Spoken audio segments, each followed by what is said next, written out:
In conducting a search on Google, I was able to look at what the definitions for nerd was within our United States society. The definition that came up was nerds are foolish and lack social skills or are boringly studious and are subject matter experts in technical field. When looking at the images, I was able to see predominantly white caricatures of what a nerd looks like. So the glasses, the white shirt, suspenders, and images of that sort that just did not relate to me, who I self-identify as a nerd as well.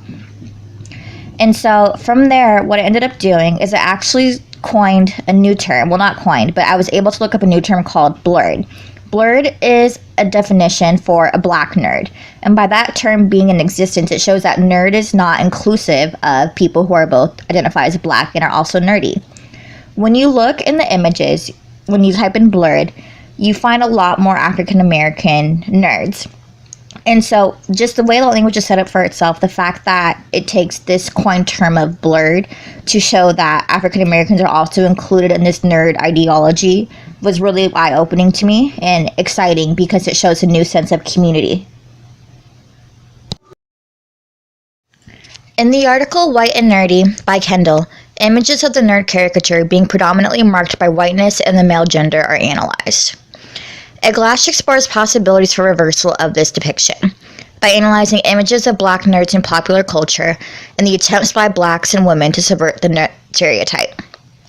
Throughout this video, I'll be reviewing examples of how people try to revert the stereotype. While conducting my analysis of black nerds in the media, I noticed that although black nerds are more prevalent in media nowadays, they aren't celebrated. They aren't celebrated by their black peers, nor are they celebrated by their white counterparts. In this scene, for example, Lucas, one of the main characters in Stranger Things, has a fallout with his predominantly white nerd peers, and is portrayed for episodes as the jerk, until he ultimately saves the day in this scene. In this instance, Lucas is vilified and discredited by his white nerd peer friends. On a larger scale, Blackish talks about the societal rejection of the black nerd and their contributions in the following clip. To put it mildly, credit hasn't always been the easiest thing for a black man to get. Whether it's a credit card application, the birth of rock and roll, or civilization itself.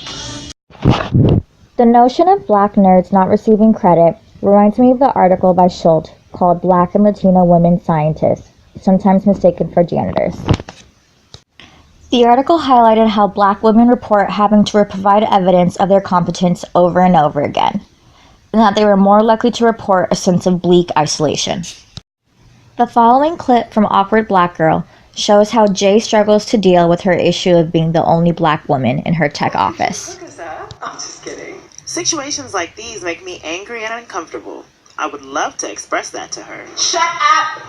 Shh! Shut up! Seriously, what's wrong with you? What the fuck is wrong with you? But I'm passive aggressive, and I hate confrontation. So I just hold my feelings inside until... It reminds me of pubic hair. Can I touch it? No! In the same article, Schultz touches upon the complexity of the biases women of color experience in science. A great example of this in media is the story of Hidden Figures, where the character Catherine struggles with her workload and being there to tuck in her kids in bed at night. She also constantly has to prove herself over and over again. An example is provided in the following clip. First Negro female student at West Virginia University Graduate School. On any given day, I analyze the manometer levels for air displacement, friction, and velocity, and compute over 10,000 calculations by hand. So yes, they let women do some things at NASA, Mr. Johnson. And it's not because we wear skirts. It's because we wear glasses. I found it interesting how Hidden Figures brought so much excitement regarding the black nerd and what it means to be black and smart. The timing couldn't have been more ideal, as similar movies such as Dope highlight what it means to be cool and smart.